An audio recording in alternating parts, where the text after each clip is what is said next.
Hello everybody, and hail to the king to Yay. really I'm CJ. CJ, Chucky. That's me. That's and him. This is 28 days till Halloween now. Woohoo, day 3. This is day 3 of our October Horror Fest. Yes. And we got a little moody light in here. Little dark, Spooky. just in time for the holiday. And today we are actually going to be talking about the Evil Dead franchise. We're going to talk about it kind of as a whole. There's a lot to the Evil Dead franchise, but we're going to talk about the things we really enjoy about the franchise. So, should I start? I will let CJ start on this one.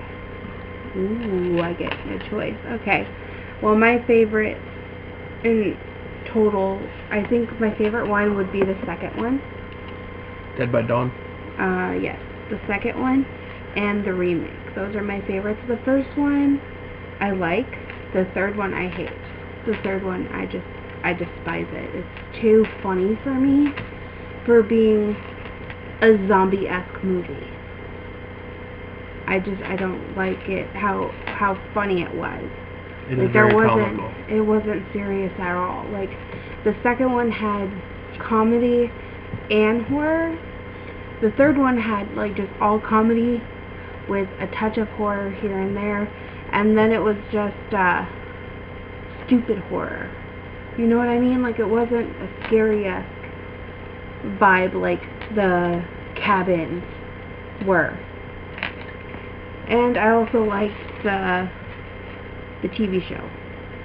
If we're talking about the TV show. TV show's included. Yeah, so I like those. The third one, I'm just not it's not my cup of tea.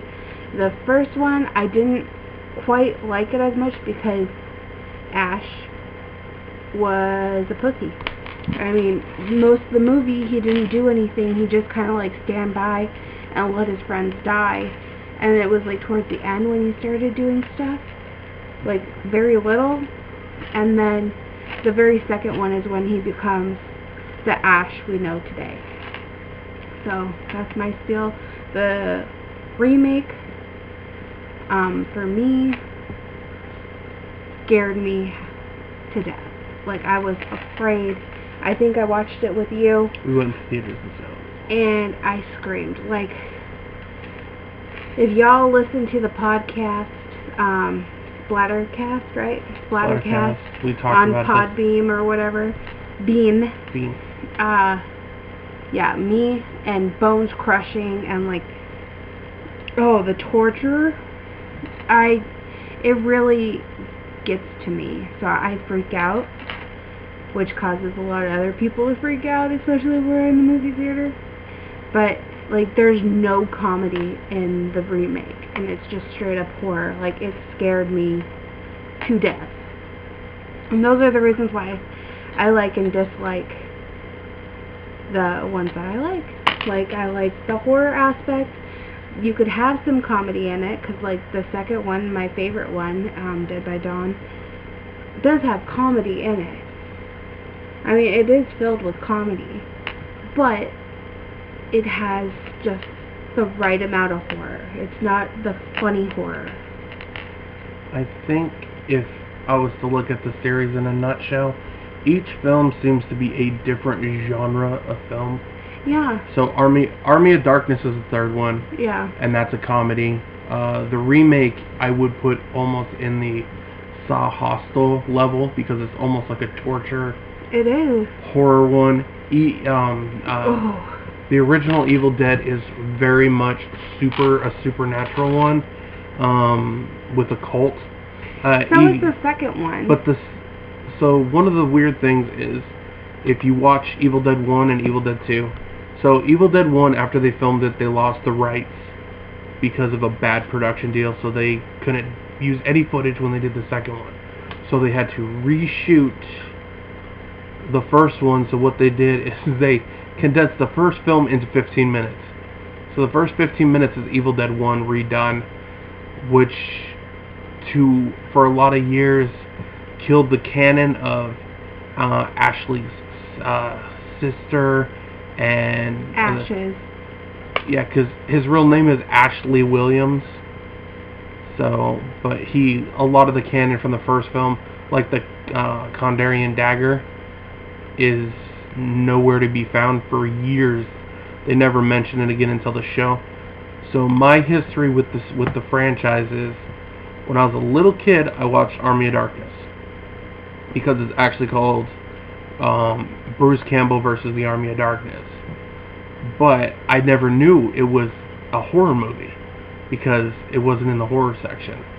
And it's a slapstick movie. And like, I watched that, and it was completely, it reminded me of like Clash of the Titans and Ray Harryhausen stuff with the whole skeleton army. Yeah. Granted, a horror icon makes his debut in that one. Bill Moseley. I know, his Evil Ash. He's Evil Ash in there, good old Chop Top. And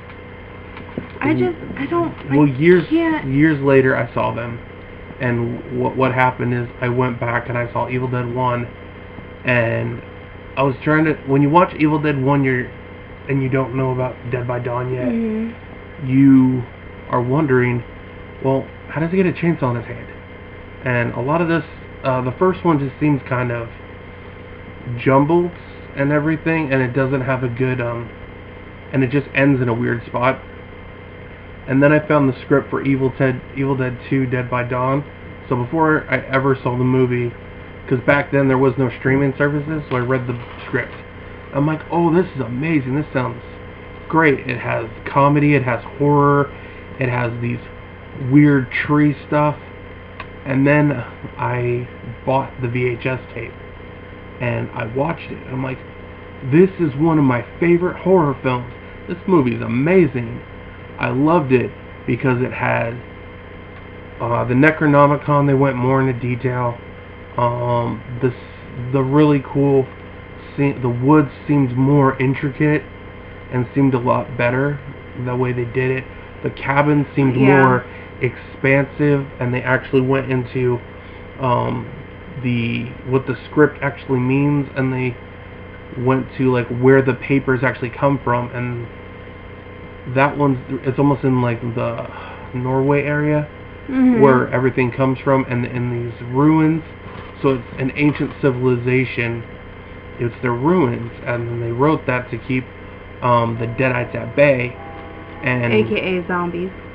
And Ash becomes this really cool character that I really loved, and the whole scene where his hand gets possessed is amazing. It's like so well done. Give me back my hand. And the weird thing about that is, way before I ever saw Evil Dead 2, I watched Idle Hands.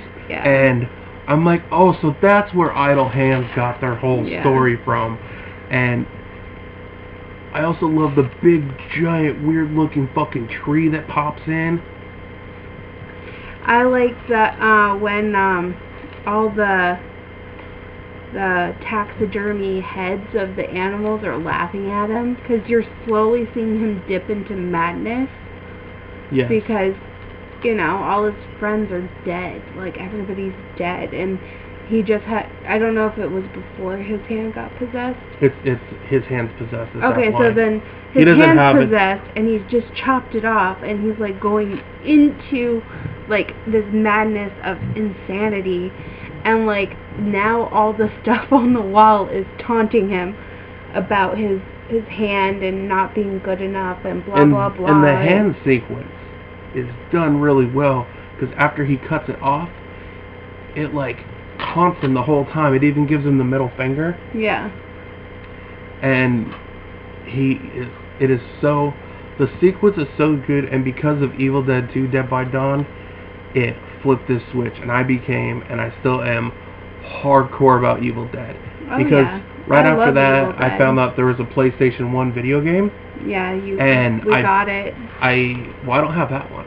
Oh, you don't have that one? You have the second one? No, this one is a 2-disc one on the original PlayStation, and it takes all the set pieces from the original, and you can actually go through the woods and try and survive, and you have to find gasoline, bullets, everything, and it's the game's fully immersive. And then years later, I found the comic books, and there was Ash versus the Army of Darkness comics. Okay. And then there was Freddy versus Jason versus Ash. And then there was Evil Dead versus Reanimator, which was also fucking amazing. And then they came out the Xbox and the PS2 games, which were really good. And then I thought, oh, they're not going to come with anything else. And every Bruce Campbell book that came out, I read it. And I was on the horror forums for years. They said, oh, we're going to make Evil Dead 4. Oh, we're going to make Evil Dead 4. And then Bruce Campbell's like, nah, we're not going to do it. Nah, we're not going to do it. And then the remake came out. And oh my God, did I love the remake. Technically, the remake is a sequel.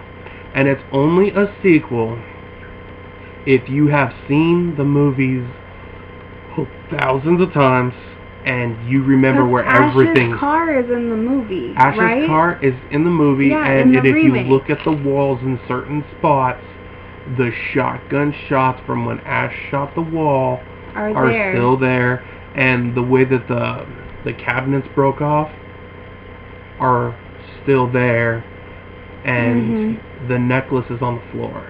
Yeah. The necklace that he gave to Linda in the first one. So yeah. So I mean, it's a remake, but also if you are a true blue, watched Evil Dead millions of times, it's a sequel. But it's a really... People hate on the remake, like, really bad. But I don't understand why. Is it just because Ash isn't in it? For a while there, it's because Ash wasn't in it. But then, well, the thing when people don't realize, Bruce Campbell is the executive producer. So he pushed the tone where it needed to be. Yeah, he wanted it the way it was. Some people don't like it because it's too... horror? Violent. It is very violent. Like I said, I'm very squeamish, and there are several scenes in there where, actually, I think in most every single scene freaked me out. They pump it up to like another level. Like the Necronomicon is actually, they have barbed wire around it to keep people from opening it. Yeah, it's barbed wire and then some sort of, what is it? Maybe like paper or something. There's a plastic bag around it. Plastic bag, and then underneath that it's paper, and then under that it's the actual book. And the book looks amazing. Yeah, like barbed wire. It's like, for me, if I go into a cabin I've never been into, and I find a book, okay, and it's wrapped to the hilt with barbed wire, am I gonna go get like box cutter or something to go cut the barbed wire off and read from the book? No, thank you. They also have dead cats hanging around. Yes, there's all these dead cats in the basement. Oh my gosh. The one thing about the remake that people don't give it credit for, it is a completely original story.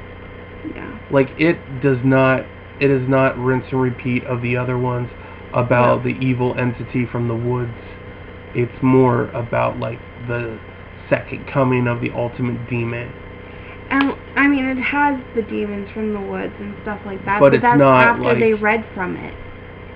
And they also just like they also brought back that one scene that just rubbed people the wrong way in the original. The tree radiating scene. Mm-hmm. I think it was worse in the original. Because in the original it's longer and it actually takes their time and it's choking his sister and everything. Yeah, but you didn't see as much as they did in this one. Well, you saw well, this one you saw more. It, but it seemed more raw in the original.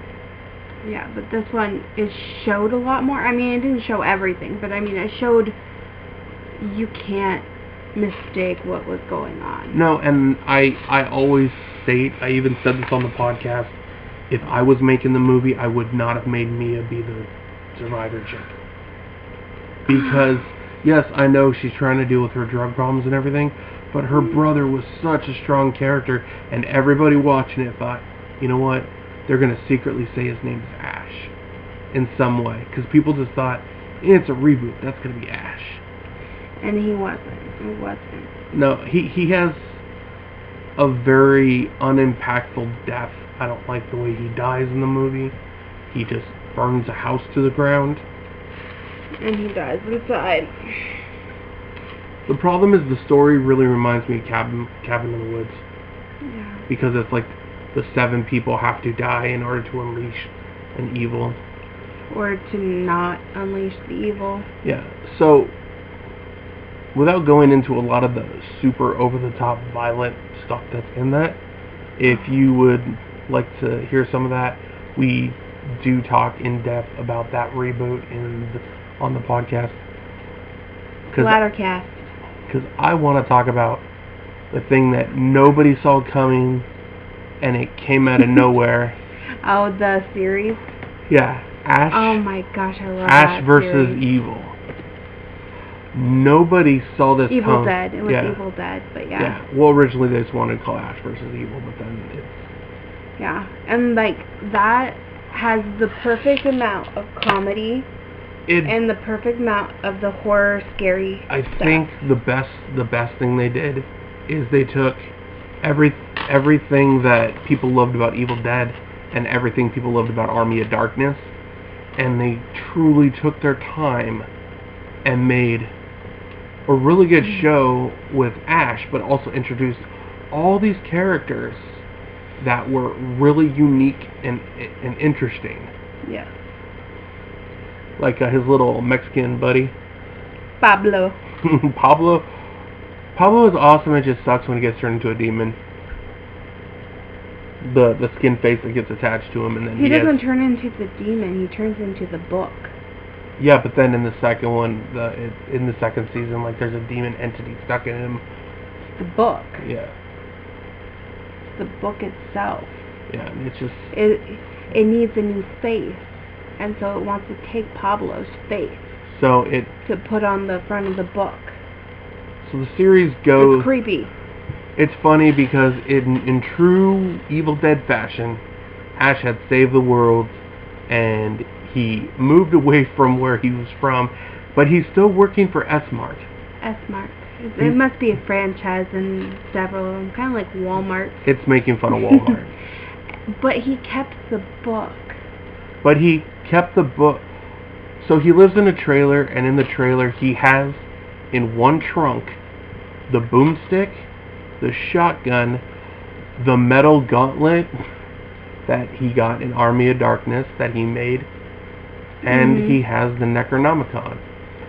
All in the same thing. And then he, in true Ash fashion, he accidentally read from the book because he was trying to bang some chick. He was trying to impress a chick while he was stoned, and he reads from the book. And then he's at a bar, and it's actually the anniversary of the original movie, because he says that, oh, it's the anniversary, and he's trying to do this girl from the back, and then her face turns into a deadite, but he still finishes. Yeah, I think she said something like, "We're coming to get you, Ashley." Yeah. Something like that. It was very creepy. And it's the first season fully references for the first time the events of the first film. Yeah. Which is really cool. And one of my favorite episodes, besides I have two favorite episodes. One is in season 2, and one is in season 1. In season 1, they go to this occult place to try and figure out how to stop the Deadites. Oh my gosh, the occult place with a book. And he decides that he's going to summon a demon, and he's gonna do it, and he's gonna find a way to stop it. And he's like, oh, this demon looks threatening. Well, it's a demon. Non-threatening, but it's a demon that fucks with your mind. And Ash has a very weak mind. Yeah. So if it gets near you, it can like destroy your essence. Yeah, it drains your brain and tries to make you have an aneurysm. But it's okay as long as you don't cross the circle. And then don't break the circle of salt. And then that black cop, she breaks the circle. Well, I think she shoots at Ash, and he moves out of the way in time, but and he puts a break in the salt. Yeah, but yeah, he picked the one that could fuck him up the most. He was like, this one's not that threatening. What, he's gonna teach me how to read a book or something like that? Yeah. And like, I'm like, okay, this isn't good. He's like, we gotta summon a demon to figure everything out, to how to put everything back in the book. Like, I'm like, yeah, that's smart. And like, the occult guy is like all for it because he's never ever experienced anything like that, and he wants to. He wants to have that under his belt. And so the occult guy goes along with it, and Pablo goes along with it. But it's the girl that's like, this is a bad idea. Yeah. And she's with the cop, and the cop gets her to unhandcuff her, and that's when all the shit goes, yeah. And the second one is where he goes back to his hometown, and his dad's there. And his dad, who is played by freaking Lee Majors, which is so fucking funny, and in his hometown he's called Ashy Slashy because everybody blames him, says that he's actually a serial killer.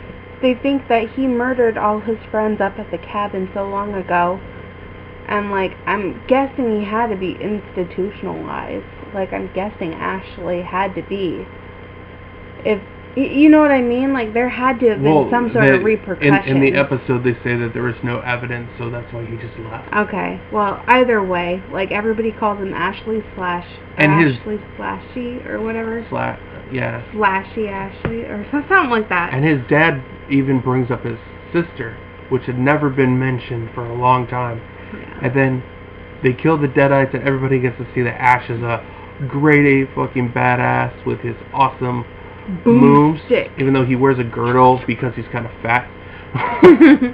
And then they finally have a warming moment, and then the Deadites possess his car, and the car runs over his dad, and it makes his head explode. Yeah, he's like, not my car. Because his dad was going to finally say, I love you, and then he dies. Yeah, there's something I've always wanted to tell you. What, Dad? Crunch. No, what were you going to say? Like, there's so many cool moments that are just slapstick. Even in the very first episode where you find out the Deadites don't just possess the living, they possess these little Barbie dolls that go after him, like these Betsy Wessie looking things, and then they have teeth.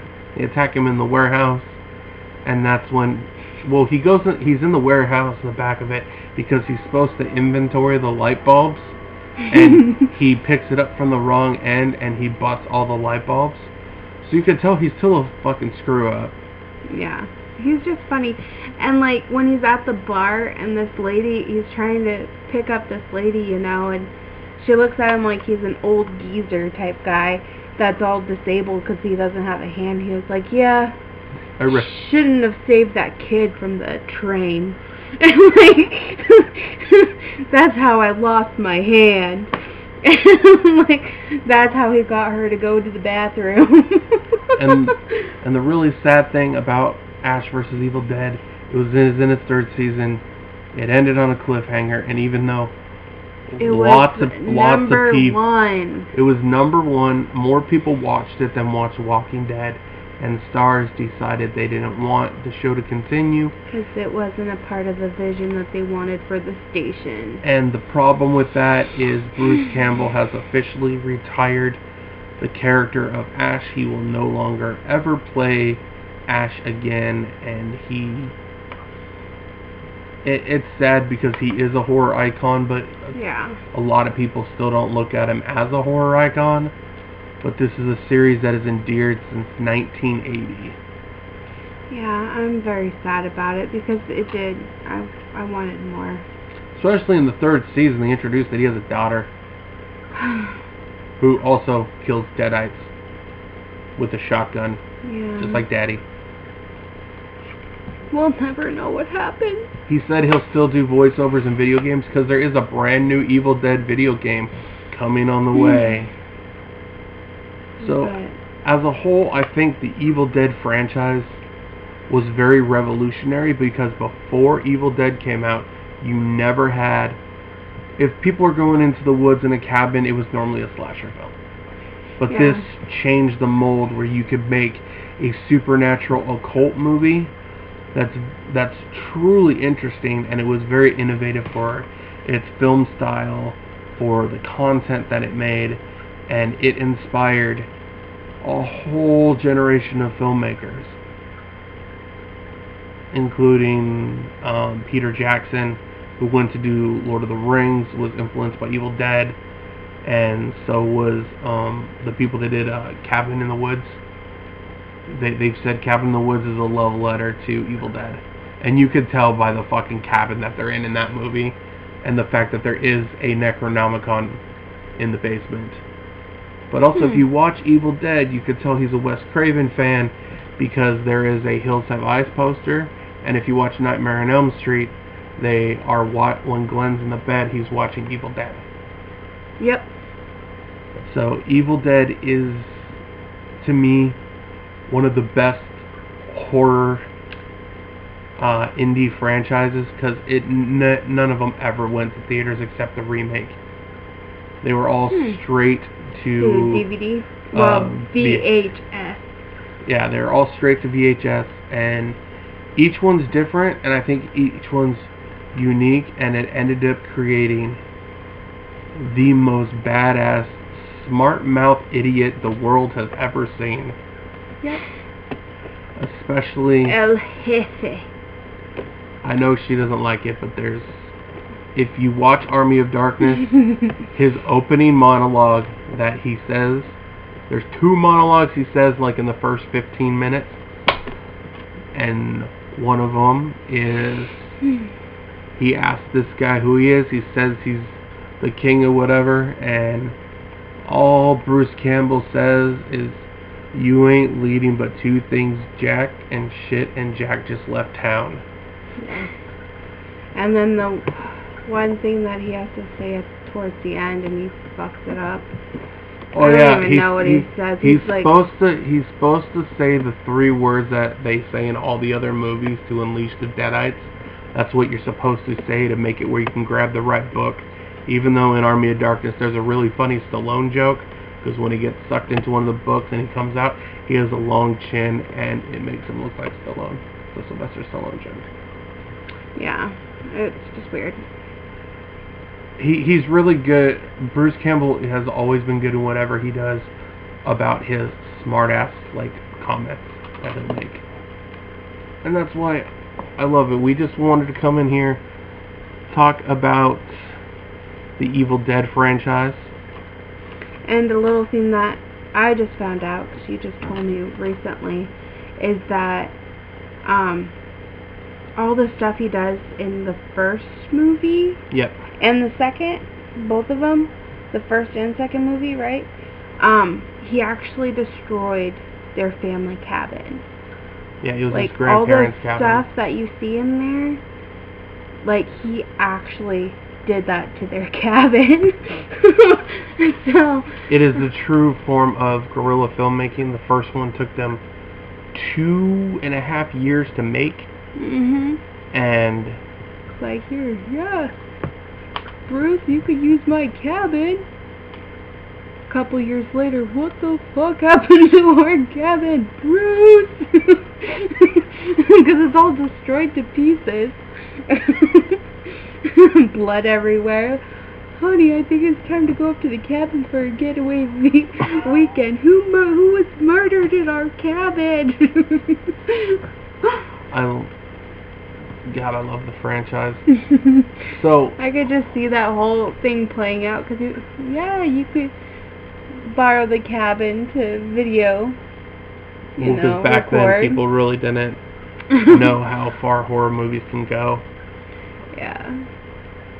But I just wanted to share that with you guys if you guys didn't know, because I just found out and I thought that was hilarious. So when we rewatched the first one, I'm looking and I'm watching him just destroying the cabin, and I'm like, that is real? Oh my god. I feel so bad for his family. So I know she normally doesn't like us to talk about movies that we're going to be discussing. Fine, I'll let you. But the next episode, you guys can't tell anybody though. you should go and watch the movie probably before you watch it. We are going to be talking about The Midnight Man, which is on Hulu and is a very unique movie. And we are going to talk about that tomorrow. So there might be more debating then. There might be more debating than usual. So far we've talked about 3... Well, technically 4, but we didn't finish that review. And then you said you already did the review But I did that last year. So that's why we chose to do Killer Clowns instead. So we did Trick or Treat, we did Killer Clowns, and this has been the Evil Dead franchise. So the next one will be more of a debatey episode. It's called The Midnight Man. And it is on Hulu. I like it. So that's what we're going to be talking about tomorrow. Yep, and watch this week on Podbean, because we did do the remake about horror movie remakes, good and bad. And coming up this week, hopefully by the end of the week, we will have out Halloween Excitement, where we'll talk about our excitement on the Halloween season. And maybe we'll even show you guys all of our decorations. Yes. Maybe. I don't know. CJ did decorate when I was at work today. Small. I'm still not even close to being done, but I guess my small is like big in some people's eyes, but I'm like, nope, there's more. I need more. And remember, every day of the month there will be a video on a horror movie of some kind. If for some reason one of the videos does not get out the following day, there will be 2 videos. So Fingers crossed it all works. Both do work full-time jobs, so sometimes, and also if the internet's not working, there'll be glitches. But we're gonna try and have one out every day. But for the month of October, and then it will go back to normal. And every Sunday there will always be a new episode of Splattercast on Podbean, and then our other one comes out normally we'll see. A little further in the week. So maybe, I don't know. Depends. See, depends. Debating. It might not be a Sunday. It might be a Saturday or a Friday. There you go. She likes to keep you guys waiting like it's Christmas. Of course, it's like opening up a present every single day. What? So we will see you tomorrow for our next episode, when it will be day 27. Are you sure? Yes. Yes, day 27. 27 more days till Halloween. I'm super excited. Okay, well, love y'all. Hope you guys have a wonderful day, and can't wait to see you.